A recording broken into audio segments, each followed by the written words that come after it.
Today's lesson is all about the letters of the alphabet.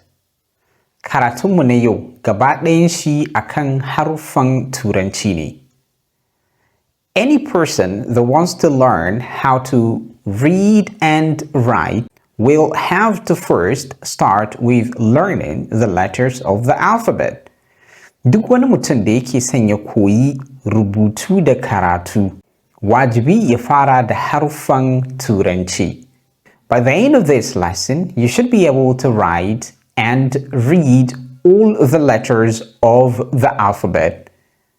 A ƙarshen karatun nan, ya kamata ku koyi yadda ake rubutawa da karanta dukkan haruffan Turancin da muke da su. Let us start.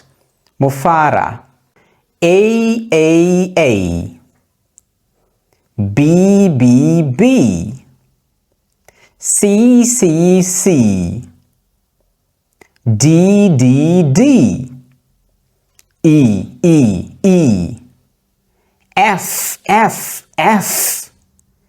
G. H.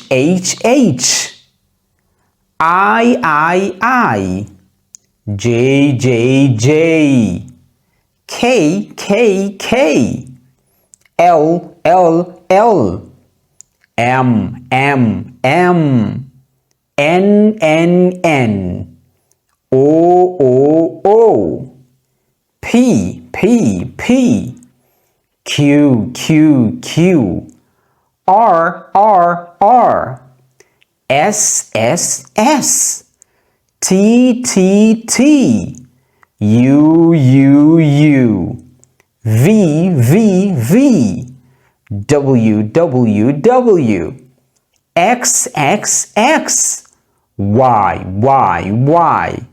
Z. These are the letters of the alphabet we have in English. Waɗannan su ne haruffan da muke da su a Turanci. You have to memorize them. Ya zama wajibi ku haddace su. See you in our next class. Mu haɗu da ku a ajinmu na gaba.